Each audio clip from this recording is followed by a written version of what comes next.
आ रही है क्या? हाँ मैम, पीछे रख दिया था। ओके,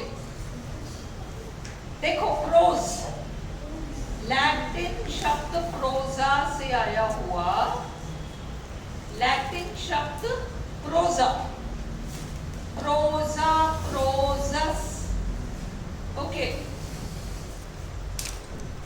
फिर प्रोवर्सा ओरेशन, प्रोवर्सा ओरेशन, ये सारे के सारे। खुशबू तू ही आगे आ जाए तो, और ये लोग एक बेंच आगे आ जाएंगे।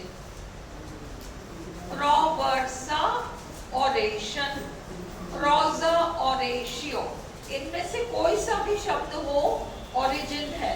प्रोज का ओरिजिन थोड़ा हल्का सा हो जाए, शिफ्ट ले थोड़ा सा, अब देखते हैं सब लोग देख लें। इसको भी मैं मना करती हूँ कि आगे ऐसे मत बैठ, साइड में बैठ, ताकि सब लोग देखें, लंबे पढ़ते हो ना तुम लोग। चलो, the word prose is taken from the Latin word prosus, जिसका मतलब है सीधा, डायरेक्ट, स्ट्रेट। जब ट्यूशन पढ़ने की बात आती है, जैसे बीए में पढ़ते हो, जैसे भी, अगर तुम्हारे सामने चॉइस हो, तुम्हारे पेरेंट्स कहें भाई दो में से एक ही पेपर पढ़वा सकते हैं आपको, या तो पेपर 1 पोइट्री वाली जाके पढ़े आओ, या तो पेपर 2 प्रोज वाली जाके पढ़े आओ, तो तुम कौन सी पढ़ोगे? तुमको लगेगा हमें पोइट्री में हेल्प की जरूरत है, प्रोज तो कर लेंगे, तो सीधा है वो। प्रोज डायरेक्ट होता है, स्ट्रेट होता है। पोइट्री में बहुत हिडन मीनिंग्स होती है ना? इसलिए प्रोज इज अ डायरेक्ट और स्ट्रेट फॉरवर्ड राइटिंग। जो भी राइटर कहना चाह रहा है डायरेक्टली कहेगा, उसमें ज्यादा हिडन चीजें होने की संभावना कम है। होती तो है, अलंकार तो प्रोज में भी होता है, परंतु पोइट्री के कंपैरिजन में प्रोज में वो कम होता है। It is a powerful medium, ये प्रभावशाली तरीका है for expressing ideas, facts, principles and laws. अगर आइडियाज, विचार हैं, तथ्य हैं, सूत्र हैं, सिद्धांत हैं, इन सब चीजों को तोड़ मरोड़ कर अपने तरीके से प्रकट नहीं कर सकते, वो जैसा है वैसा कहना पड़ेगा। सूत्र है, सिद्धांत है, कोई नियम कानून है, इसको आप अलंकृत भाषा में नहीं बोल सकते, इसको डायरेक्ट भाषा में बोलना पड़ेगा। क्लियर? तो the aim of prose, prose का उद्देश्य ही ये है, is to communicate one's thoughts, ideas and feelings. अपने विचारों को, अपनी भावनाओं को, और उसके साथ साथ आपके मन में जो भी कुछ है उन सब को आप पोइट्री में नहीं, गद्य में ही एक्सप्रेस कर सकते हो। गद्य में हम फ्री फ्लो में बात कर सकते हैं, प्रोज में वही चीज। आप एक पिकनिक स्पॉट जाओ, बहुत सुंदर पिकनिक स्पॉट है, और आप मुंह खोल के बस तारीफों के पुल बांधोगे, सामने वाला कहता है इसको पोइट्री में कहो, तो आपका वैसे ही मुंह बंद हो जाता है, रहने दो, कुछ नहीं कहना मुंह में। गद्य में तो हम कितना ही बोल लें, पर पोइट्री की बात, रेस्ट्रिक्शन, लिमिटेशन होती है पोइट्री में, मीटर, राइम, दुनिया भर की चीजें। वैसे फ्री फ्लो, डायरेक्ट खत्म हो जाता है। टीचिंग प्रोज, गद्य पढ़ाने से फायदे क्या हैं? enables the students to understand the passage. पहले तो पैसेज बढ़िया ढंग से समझ में आता है। To read fluently, है ना, बिल्कुल फ्लुएंटली हम पढ़ते हैं बिना रुके कहीं। To enrich their vocabulary, vocabulary अच्छी हो जाती है। To enjoy reading and writing, पढ़ना लिखना हमें अच्छा लगने लगता है। प्रेजेंटेशन ऑफ प्रोज, गद्य को प्रस्तुत कैसे किया जाता है। आप विद्यार्थी से कहो खुद ही पढ़ ले, वो नहीं कर पाएगा।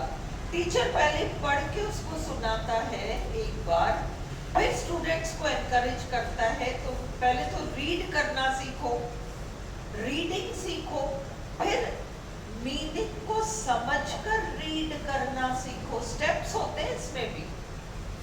The teacher reads the prose text while introducing it. सबसे पहले तो टीचर इसको इंट्रोड्यूस करता है, उसे पढ़ के सुनाता है। और प्रोज को प्रस्तुत करने के अनेक तरीके हैं। सबसे पहला model reading by the teacher, सबसे पहले टीचर पढ़ के सुनाए।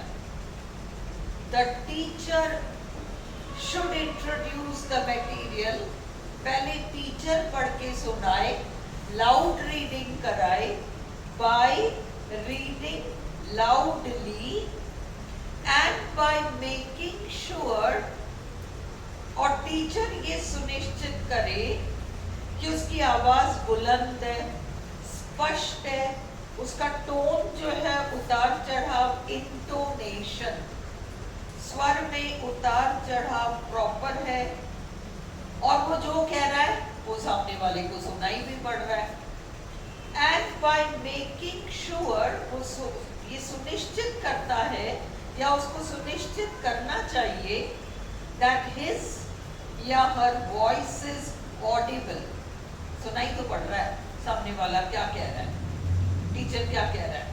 The teacher should be very clear about pronunciation, उच्चारण स्पष्ट होना चाहिए। इंटोनेशन, स्वर का उतार चढ़ाव सही होना चाहिए। रिदम, लय होनी चाहिए। स्ट्रेस, स्टाइल एक्सेट्रा, जोर देना, स्ट्रेस, स्टाइल, शैली इत्यादि। ये फर्स्ट है ना, जिसमें कि मॉडल प्रेजेंट करता है teacher. Second, loud reading by the students, पहले टीचर मटेरियल को प्रस्तुत करे, उसके बाद after the teacher finishes the model reading, पहले तो टीचर मॉडल रीडिंग कराएगा, उसके बाद स्टूडेंट्स को कहा जाता है कि तुम लाउड रीडिंग करो। The teacher finishes the model reading, he she can ask students to read out the passage loudly, और अब टीचर सुनकर करेक्शंस कर सकता है। One by one and in this way, एक एक करके पहले ये पढ़ेगा, फिर थोड़ा सा उसके आगे का वो पढ़ेगा, थोड़ा सा यू सिट डाउन तो पढ़ो, ऐसे चलता रहेगा। And in this way the teacher can ensure, teacher ये सुनिश्चित कर सकता है that the student uses the correct tone, pronunciation, fluency etc. ये सब टीचर चेक कर लेता है। ये सेकंड है। फर्स्ट है टीचर प्रेजेंट करता है मॉडल, फिर अगला है स्टूडेंट्स उसको लाउड रीड करेंगे, लास्ट में स्टूडेंट्स उसको चुपचाप मनी मन रीड करेंगे। बीच का स्टेज जितने भी कठिन वर्ड्स हैं या ग्रामेटिकल स्ट्रक्चर्स हैं उसे टीचर एक एक करके समझाएगा। वोकैब्युलरी में कठिन शब्द हैं उनको टीचर समझाएगा। Dealing with difficult words, structures, the teacher should explain the new words, structures, idioms and phrases and other grammatical items। ये तो कॉमन सेंस वाली बात हो गई।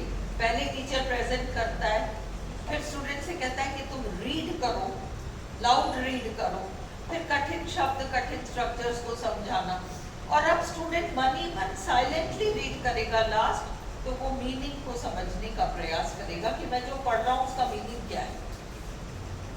Silent reading by the students, students are asked to do silent reading, जिससे कि स्पष्ट हो जाता है which makes clear every point separately, her point को सेपरेटली समझाया जाता है, and this increases the students' comprehension, और इससे स्टूडेंट्स के समझने की ताकत बढ़ जाती है।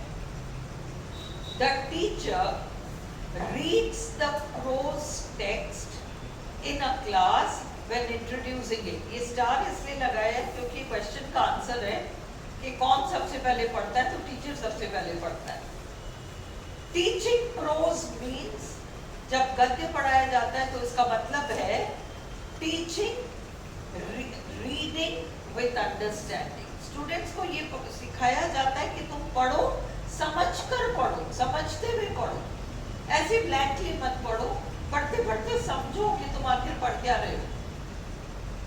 अगला स्टार लगा रखा है, the teacher should have a clear cut objective in his her mind before teaching prose. देखो, टीचर अगर जस्ट चैप्टर खोलकर और पढ़ाना समझाए शुरू कर दे तो सामने वाले को समझ में नहीं आएगा कि ये जा कहाँ रहा है, मतलब ये क्या पढ़ रहे हैं, वो क्या रहा है। तो एक तरीके से पढ़ाने से पहले एक आउटलाइन देना पड़ता है कि ये है, जो भी है, उस काम को करना जरूरी है ना। और अक्सर टीचर क्या करता है, जिस टॉपिक के बारे में वो प्रोज है उसके बारे में स्टूडेंट से ही प्रश्न करेगा, तुमने इस चीज के बारे में सुना है, किसी को पता है कि ये चीज क्या है, तो कुछ एक जवाब देंगे, अगर नहीं तो कुछ इमेजेस या पिक्चर्स के माध्यम से समझाया जाता है। तो ऐसे करके इंटरेस्ट और क्यूरियोसिटी स्टूडेंट्स की डेवलप की जाती है, तब जाकर वो रीडिंग प्रोसेस शुरू किया जाता है। The teacher should have a clear cut objective in his her mind before teaching prose। अब हम गाड़ी में बैठे और ड्राइवर को कहें वो बाएं घूम, फिर वो बाएं घूम के थोड़ा चलता है, फिर अपन कहते हैं दाएं जा, फिर वो वहां जाता है, फिर अपन कहते हैं अब सीधे चल, उसको समझ में नहीं आएगा जा कहाँ रहे।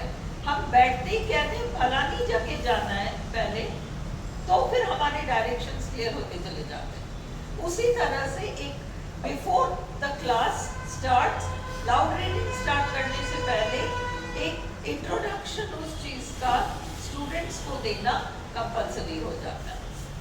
और इसलिए the teacher should have a clear cut objective in his her mind before teaching prose. In fact teaching of prose should not be done, ये काम होना ही नहीं चाहिए until the teacher has a clear cut objective in mind। पहले teacher को clear होना चाहिए कि मैं किस डायरेक्शन में इनको आगे बढ़वाना चाह रहा हूँ, तब वो इंट्रोड्यूस करें लेसन को। अब प्रोज यूजफुल क्यों है, एडवांटेजेस क्या है प्रोज के। Prose is useful for learning a language. भाषा सीखने के लिए प्रोज बहुत उपयोगी है।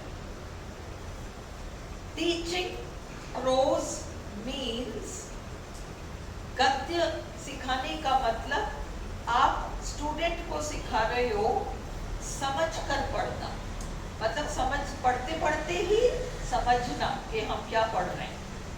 टीचिंग रीडिंग विद कॉम्प्रीहेंशन, पढ़ते पढ़ते ही समझ में आए क्या पढ़ रहे हैं। The learners are taught the skill of reading, सीखने वालों को सिखाया जाता है पढ़ने की वो कला। Next, they are taught to read with comprehension. पहले तो पढ़ना सीखो, समझ में आओ मत आओ, पहले पढ़ना सीखो, पढ़ना आ जाए फिर समझकर पढ़ना सीखो। रीडिंग विद कॉम्प्रीहेंशन, समझ कर पढ़ना, हेल्प्स द लर्नर्स, इससे सीखने वाले को मदद हो जाती है, to acquire new vocabulary and content words, नए शब्द है ना, vocabulary, form and content words, शब्दों को है ना, कुछ एडजेक्टिव्स, नाउन, ये सारी चीजें होती हैं जो कंटेंट है, इंपॉर्टेंट है। और फिर बाकी ग्रामेटिकल स्ट्रक्चर वाले ऑक्सिलरी वर्ब्स और ये वो प्रीपोजिशन, ये अलग वर्ड्स होते हैं। द पावर ऑफ कॉम्प्रिहेंशन, चीजों को समझने की ताकत, कैन बी प्रोमोटेड, उसे इम्प्रूव किया जा सकता है through the processes of reading and listening. पढ़ना, सुनना, टीचर पढ़ रहा है, स्टूडेंट सुन रहे हैं, तो इन सब चीजों से हमारी कॉम्प्रिहेंशन, समझने की शक्ति बढ़ जाती है। कैसे? कई बार वर्ड्स हमें फर्स्ट टाइम हम सुन रहे हैं, पर क्योंकि हम एक सेंटेंस को सुन रहे हैं तो हम अनुमान लगा लेते हैं कि इसका यही मीनिंग होता होगा, है ना? Students are able to understand the passage, इस तरीके से स्टूडेंट्स पैसेज को भी समझ लेते हैं। रीड फ्लुएंटली, फ्लुएंटली पढ़ भी लेते हैं। Enrich their vocabulary, vocabulary improve हो जाती है। ग्रामेटिकल स्ट्रक्चर्स सीख लेती हैं, learn structures and become skilled in LSRW, ये चारों जो हैं इसमें अच्छे हो जाते हैं। It develops the ability to speak the English language correctly and fluently. हर चीज के पीछे मकसद एक ही है। LSRW का भी तो मकसद यही है कि इस सेकेंड लैंग्वेज को इंसान, बच्चा सीखे कैसे, स्टूडेंट कैसे सीखे। While teaching a prose passage in class, the teacher should explain all the new words and other key words so that the students can learn the meaning and usage of words. Teacher student को ये ना कहे घर से पहले पढ़ के आना, वो सब तरीका सही नहीं होता। घर से पहले पढ़ के आना, ओके, यहीं आओ, यहीं पढ़ाया जाएगा। पढ़ाते पढ़ाते तुम्हें जो चीजें डाउटफुल है वो क्लियर होती चली जाएंगी। क्या कारण होता होगा इसका? इसके पीछे रीजन क्या होता होगा? घर से पहले मत पढ़ के आओ, नहीं पढ़ो, यहीं पढ़ाया जाएगा। किसी को कोई चीज नहीं आती हो ना, उसको सिखाना बहुत आसान है। किसी को नहीं आती हो तो उसको सिखाना बहुत आसान है, पर किसी को गलत आ जाता है ना, उसको सुधारना बहुत मुश्किल है ना? तो आज अगर तुमने गलत साउंड सीखे नहीं होते तो फोनेटिक्स तो 4 दिन का काम था, पर क्योंकि वो उसको एलिमिनेट करना पड़ रहा है, फिर ये करना, वो हैबिट हो जाएगी नहीं फिर चीज आसानी से। इसे मत पढ़ के आओ, यहीं आके यहीं पढ़ो, हैंड टू हैंड समझाया जाएगा, whatever it is.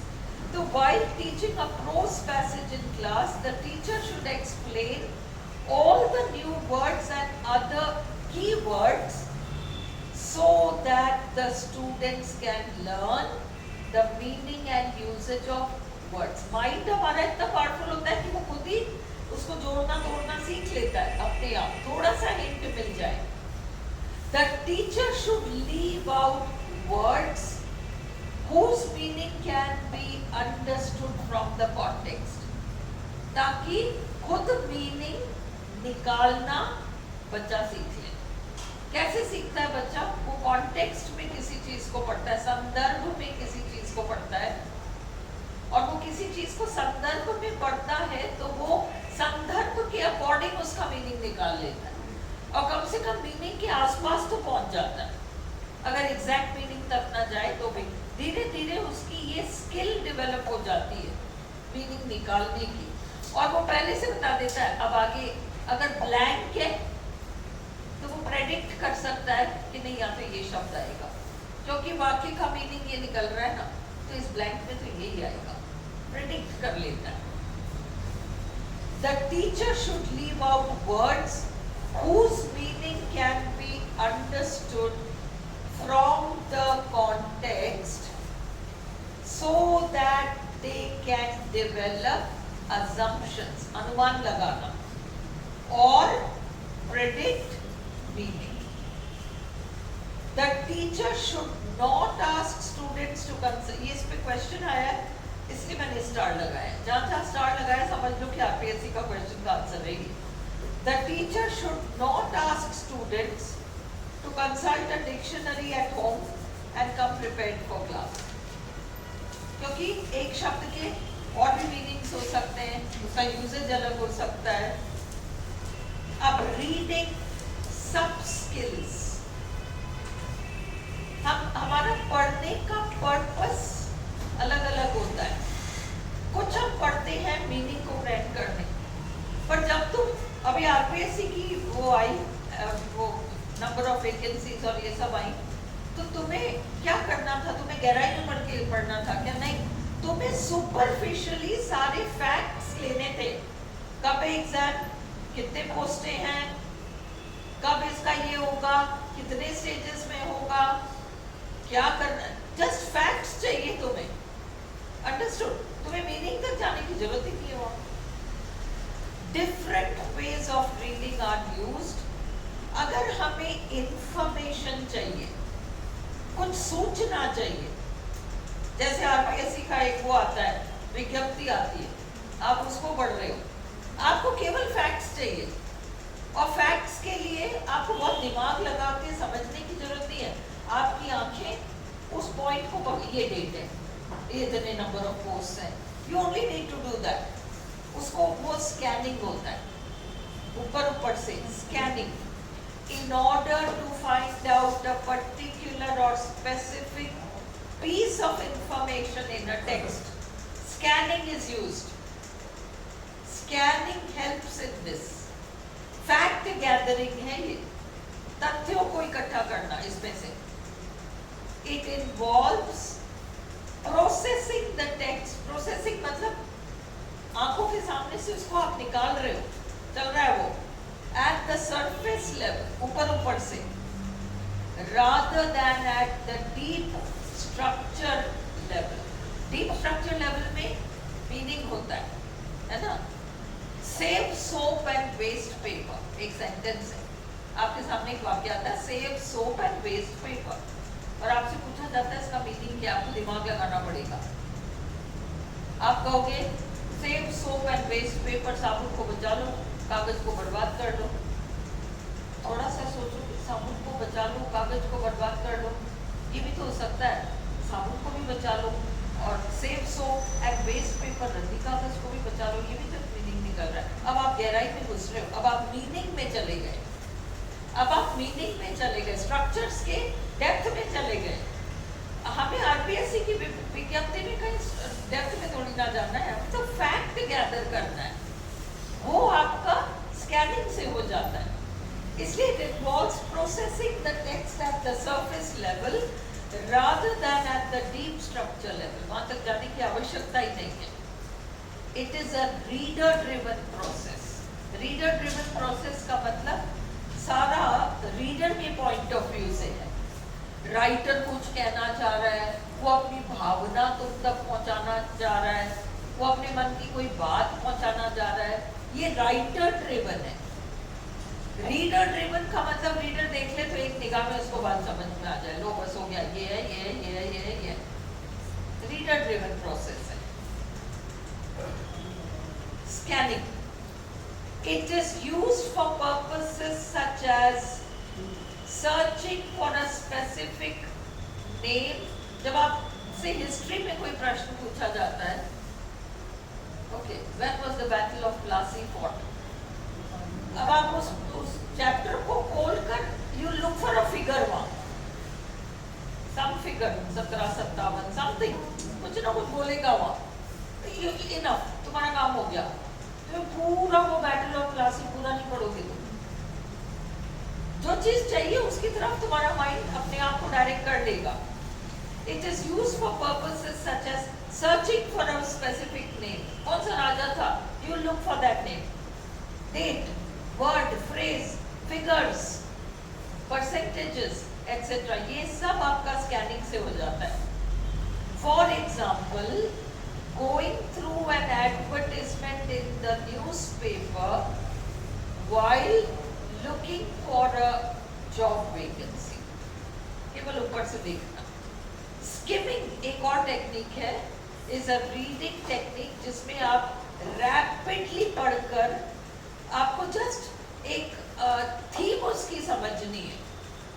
अब आप फैक्ट्स एंड फिगर्स नहीं ढूंढ रहे हो, आप जस्ट एक जल्दी से अपनी निगाह से निकालते हो कि ये कहना क्या चाह रहा है, हम उसको एक लाइन में समझ जाएं।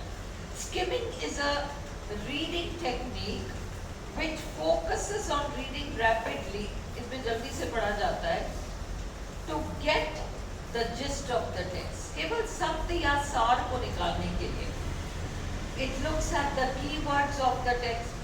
अक्सर आप क्या करोगे, अगर पढ़ रहे हो तो वो पॉइंट्स, अच्छा ये पॉइंट है, ये पॉइंट है, ये पॉइंट है, बस आपने स्किप कर लिया, ऊपर ऊपर सरसरी निगाह से आपने चीज को पढ़ ली। तो it skips unnecessary information, general overview को लेता है, unnecessary सब चीजों को छोड़ देता है, in order to quickly get to the main idea। ठीक है, अब ये जो next 2-3 शीट्स हैं, ये एक्चुअली मेरे को बहुत अच्छा मटेरियल मिल गया था, तो इसलिए अब जस्ट जितना मैंने ज़रूरी समझा मैंने उतना ही किया, है ना। जितना भी अपन पढ़ चुके हैं इनफ है, वैसे तो इनफ है ना, बट ये जो है थोड़ा सा एक्स्ट्रा देख जाओ, थोड़ा सा इन डेप्थ देख जाओ, क्योंकि नहीं तो मुझे तसल्ली नहीं होगी, और जब इतना अच्छा मटेरियल मुझे तेज से अवेलेबल कराया तो मैं उसको यूज़ तो करना चाह रही हूँ। एक सेकेंड रुको।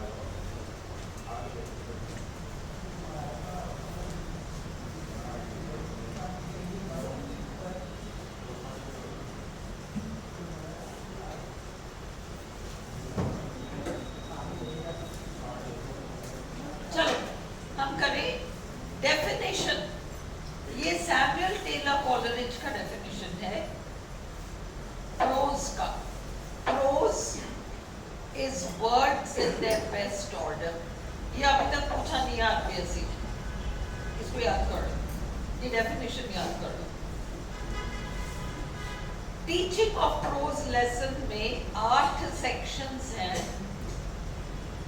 प्रोज को पढ़ाने में 8 सेक्शंस हैं, और वो 8 सेक्शंस निम्न हैं। इंटेंसिव रीडिंग, एम्स क्या है प्रोज पढ़ाने के, प्रोसीजरल स्टेप्स क्या है, टीचर कैसे उदाहरण देता है, डेमोन्स्ट्रेट कैसे करता है, या एक्टिविटीज के माध्यम से कैसे सिखाया जाता है, ALM। एक्सटेंसिव रीडिंग, इंटेंसिव एक ही चीज, देखो इंटेंसिव और एक्सटेंसिव में फर्क क्या होता है, एक ही चैप्टर को तुम आज पढ़ रहे हो, कल पढ़ रहे हो, परसों पढ़ रहे हो, चौथे दिन पढ़ रहे हो, ये एक ही चीज को तुम बार बार पढ़ रहे हो, ये इंटेंसिव है। एक्सटेंसिव एक ही चीज के बारे में आप ढेर सारा पढ़ रहे हो, ये एक्सटेंसिव हो गया।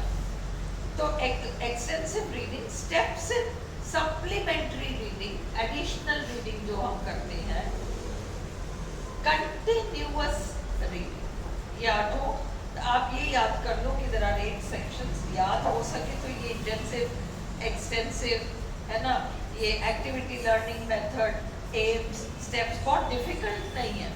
इंटेंसिव रीडिंग है, एम्स है, स्टेप्स है, डेमोन्स्ट्रेशन है, एक्टिविटी अभी क्योंकि हम लास्ट मिनट में पढ़ रहे हैं सब कुछ जाएगा, इसको 2-3 रीडिंग लगा।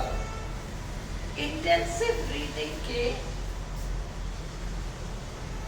4 स्ट्रैटेजीज हैं, उस मटेरियल में 3 बताया, बट मुझे एक एडिशनल इंटरनेट पे मिला, इसलिए तुम लोग ये 4 जानो।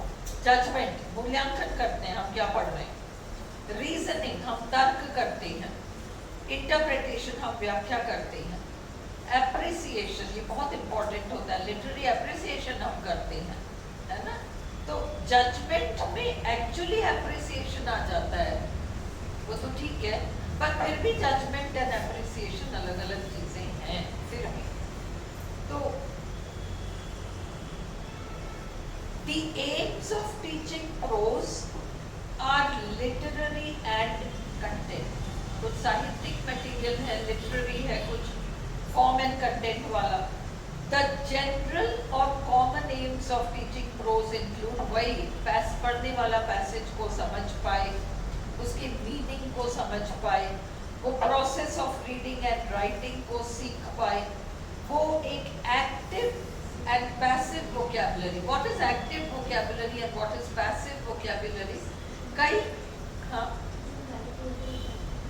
हाँ, और सामने वाला कुछ बोल रहा है, आप रिसीव भी तो कर रहे हो, तो वो आपका उसमें कई चीजें ऐसी है जो आप मीनिंग पूछोगे, वो सब कुछ है, कई चीजें आप शब्द को लेते हो और आप खुद ही समझ जाते हो कि इसका ये मीनिंग होता होगा। तो developing an active and passive vocabulary. अब ये तो जनरल है प्रोज का एम, प्रोज को सिखाने का जनरल है। पर्टिकुलर क्या है, स्पेसिफिक क्या है? The specific aims of teaching prose वो अलग अलग होगा। अब प्रोज में भी तो बायोग्राफी आता है, एसे आता है, फिक्शन आता है जैसे शॉर्ट स्टोरी वगैरह, फिर और भी चीजें आती है, ड्रामा आता है, ये सारा आपके प्रोज में आ गया। प्रत्येक को पढ़ाने का पर्पस अलग होगा। पीछे है क्वेश्चंस कि क्या है, अलग क्या है। How must the teacher introduce the lesson. अभी अपन ने देखा था कि टीचर डायरेक्टली पढ़ाना शुरू ना कर दे, पहले एक ओवरव्यू दे, पहले स्टूडेंट से पूछे तुम्हें इस बारे में पता है क्या, तुमने इस बारे में सुना है क्या। अब स्टूडेंट्स के मन में जिज्ञासा पैदा होती है, अगर उन्हें पता है तो जवाब देंगे, अगर नहीं पता है तो उनके मन में एक जिज्ञासा रहेगी कि ये क्या चीज़ है। अब वो सुनेंगे कि देखिए कोई क्या कहता है, किसी को पता है क्या, हमें क्यों नहीं पता, क्यूरियोसिटी। तो टीचर को ओवरव्यू पहले देना है। The teacher must not start the topic directly. The teacher can ask questions to test previous knowledge. तुमने पहले इसके बारे में सुन रखा है, किसी ने सुन रखा है, किसी को इस बारे में कुछ पता है, and to create interest among students. ये सब कॉमन सेंस वाली बातें हैं actually. He can introduce the lesson through questions, pictures and models। अब ये जैसे क्वेश्चन बन सकता है, इंट्रोड्यूस करने के लिए वो क्या क्या यूज कर सकता है, ये उसके पास टूल्स हैं। वो क्वेश्चंस पूछ सकता है, पिक्चर्स पूछ सकता है, कोई पिक्चर्स प्रेजेंट कर सकता है, मॉडल्स प्रेजेंट कर सकता है। एक्सटेंसिव रीडिंग का मतलब क्या है? It means reading silently and quickly. चुपचाप साइलेंट रीडिंग करें, जल्दी से करें। Understanding the subject matter quickly, जल्दी से बात को समझें। Reading without the help of the teacher, reading without the help of the teacher. तो इसका मतलब स्टूडेंट फ्री हो जाता है कि वो कुछ भी पढ़ता है और उसको समझने का प्रयास करता है। Additional material to include words in passive vocabulary. पढ़ते वक्त भी तो वो शब्दों को रिसीव ही कर रहा है। Passive vocabulary to read for pleasure, अपने फ्लुएंसी लेवल को इम्प्रूव करने के लिए पढ़े, to develop fluency, to develop an interest in reading, उसको पढ़ने के प्रति एक इंटरेस्ट आए। हाँ, student centred. What are the aims of teaching story? What are the aims of teaching story? Story में देखो, what are the aims of teaching drama? What are the aims of teaching story? What are the aims of teaching anything? एक point तो ये होगा, उस चीज से संबंधित सारे फैक्ट्स को जानना, to understand the facts of the story। अगर बायोग्राफी है, to understand the facts of that great person's life, to understand the facts of the story. और स्टोरी में हमेशा शिक्षा, एक मॉरल होता है। और फिर कैरेक्टर बिल्डिंग, हम कुछ भी पढ़ रहे हैं, चाहे हम ड्रामा पढ़ रहे हैं, चाहे हम बायोग्राफी पढ़ रहे हैं, हमारा पढ़ने का पर्पस क्या है? कैरेक्टर बिल्डिंग ही तो है। स्टूडेंट्स को पढ़ाया ही क्यों जाता है? शिक्षित करके करना क्या, केवल नौकरी थोड़ी, उन्हें सभ्य नागरिक बनाना, वो तो है ही ना, वो एक कॉमन फैक्टर है ना। इससे कैरेक्टर बिल्डिंग लगभग सब में आएगा, ड्रामा में भी आएगा। What are the aims of teaching essay? To learn a few facts of the essay, to develop curiosity among students about the topic. ये कौन सा ये क्या है उस जिसके बारे में हम ऐसे पढ़ रहे हैं, curiosity, and to learn to arrange ideas in a systematic way. निबंध बहुत condensed form of writing है जिसमें कि व्यक्ति लिखता है, पर इतना खुलकर नहीं लिखता जितना कि हम नॉवल वगैरह में लिखते हैं। उसको ब्रीफ में अपनी सारी बातें कहनी होती है, और इसलिए राइटर के स्टाइल से स्टूडेंट सीखता है कि वह खुद अपने विचारों को कैसे ब्रीफली और सिस्टमैटिकली अरेंज करके प्रेजेंट करें। What are the aims of teaching biography? अब बायोग्राफी तो महापुरुषों की होती है, तो उनकी लाइफ से हम क्या सीख सकते हैं, हम अपना कैरेक्टर कैसे उस हिसाब से बिल्ड कर सकते हैं, हम कैसे कुछ आदर्शों को ले सकते हैं।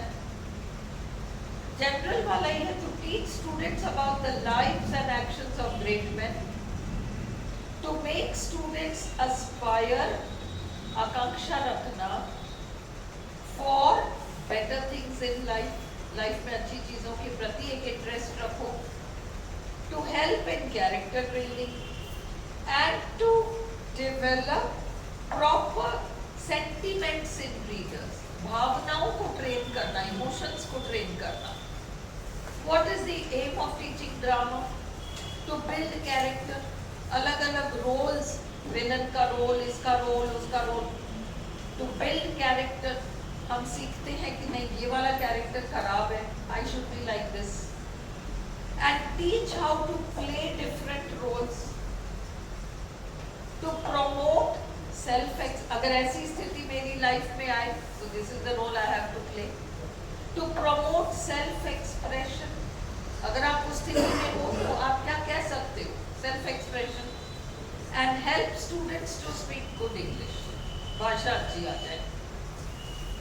क्या हुआ, फोन दिखते भी है। What is a paragraph?